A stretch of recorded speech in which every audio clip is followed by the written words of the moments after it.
You're tuned in to Dynamics Talk, hosted by the one and only Dion Taylor. Hey guys, Dion Taylor here. So I'm super excited today because you probably saw that Microsoft announced the release notes for 2025 Wave 2. And I took it upon myself over the weekend to dive in, do some investigation, so I can report back to you guys about what's coming. Now, usually you've seen this every year. I'm doing separate videos, right? Customer service, sales, etc., to kind of show you in the different applications all the stuff that's coming. So I'm going to do the same thing again this year. So definitely stay tuned to find out more about the other applications. In this video, I'm going to be talking about Dynamics 365 Sales and all the stuff that is coming in this new release. Now, you probably will notice that some of these features you've already seen before, but that's most likely because a lot of these features are coming to general availability in this particular wave, right? And we'll see a lot of that coming in October as well. So the first one that I wanted to start with is one of those features that you have seen before. This is the sales qualification agent that is currently in preview. This agent was actually announced back in 2025, release wave 1.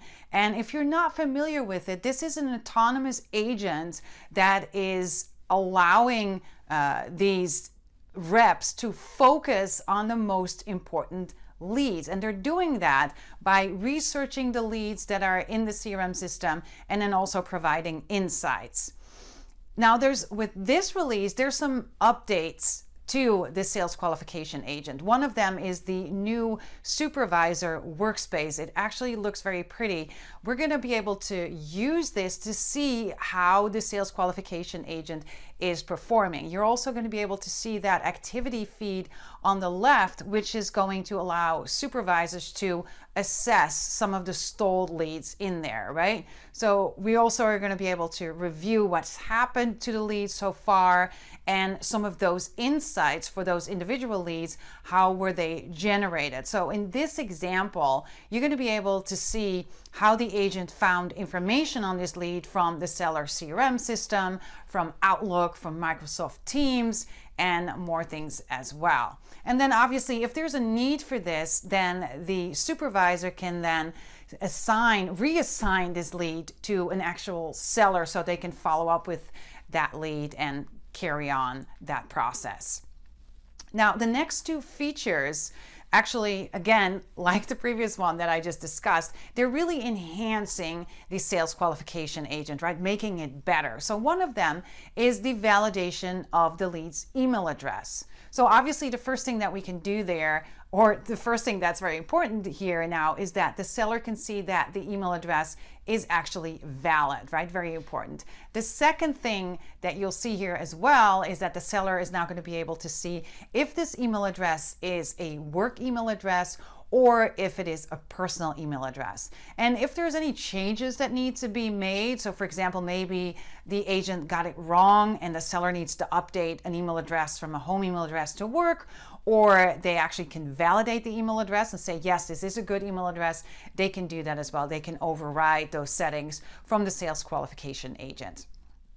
Now, the other thing that we cannot do this today out of the box is to select the sources for that research, right? How is the sales qualification agent currently researching the agent? Where is it getting that information from? Well, with this new rollout, well, it's not necessarily a new rollout, but I should say this new feature, we're going to be allowed to actually configure additional sources to do that research. And that preview of that functionality is coming this month in July. So that's going to be very excited to see how that's going to work. Now, this is one that I am super excited about, and this is the ability to connect your own AI agents to Dynamics 365 sales data using the MCP server, that Model Context Protocol server. And this is super exciting. So if you've worked with Copilot Studio before, then you know in order to, for example, perform Dataverse actions like creating records, right, or to query data, we currently had to, right, set up knowledge sources. We had to create multiple tools for that.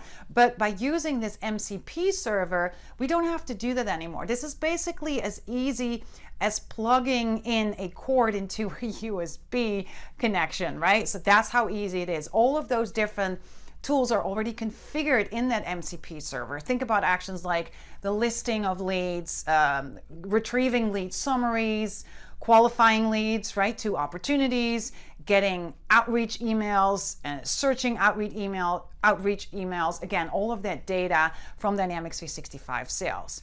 Now, you're obviously not you're not forced to use Copilot Studio. You can also build your own custom agents using ChatGPT, right? Or if you use an AI agent like Claude, you can also hook them up to those Dynamics 365 MCP servers as well. So you can really use whatever your favorite AI agent is, right? You can set that up and connect them to those servers. Again, this is gonna really make it a lot easier. And obviously there's also connectors to, or I should say not connectors, but there's also MCP servers that connect to other systems, right, that have different other data in there, like customer service or other applications.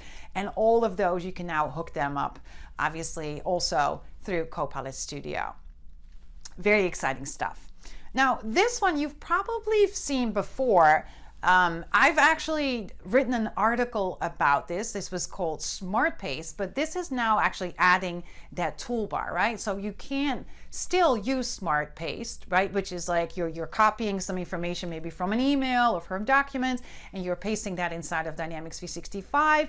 It then looks at, right, that content you pasted, and it looks at the form, and then it's going to populate the data in that form in your model-driven app. Now, this is going to allow you to also upload documents. So maybe you're going to an event and you let people fill out paper forms, right? You can then upload those documents, and it will again populate that data inside of Dynamics 365, right, in your model-driven app. So we can do things like that now as well. And then this one is very impressive, right? We've already seen something like this as well, which was called row summaries, right? Where we're able to generate row summaries for any table. We can configure that.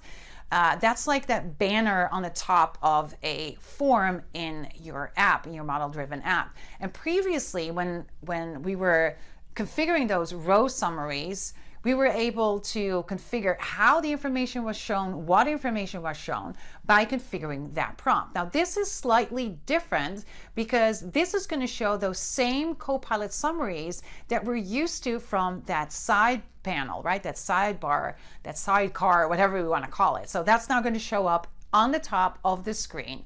The other thing that we're going to be able to do here that we cannot do currently with row summaries is pop that out in full screen. So if we want to see that full screen summary, we can pop that out and we can do that. And then lastly, this is going to be enabled for leads, accounts, and opportunities as well. And if you have other tables that you want this type of functionality for as well, again, I would take a look at those row summaries that are currently in preview. Another one that you might have already realized that there was a legacy hierarchy control, but unfortunately that was deprecated back in October of 2024. You could still enable it if you wanted to. So you could go inside the settings of a model-driven app and still enable that, right? If you still wanted to access that. But it really was deprecated. Now Microsoft is coming with a new PCF control that is doing a similar thing, right? We're going to be able, for starters, to use that hierarchy, to visualize that hierarchy, right? Using single tables. But this is going to get better as it goes, because in version 2, we're going to be having the ability to use more complex scenarios and also things like multiple tables, right? All showing in that one hierarchy. So that's going to be super excited. Again, a lot of features that I think are going to be very excited to get my hands on. Let me know in the notes what you guys think. What is your favorite feature that is coming to 2025 Release Wave 2? In the meantime, I hope you enjoyed this video, and if you did, don't forget to hit that like button. Also, don't forget to subscribe so you'll never miss another video again. Thanks so much for watching. Until next time.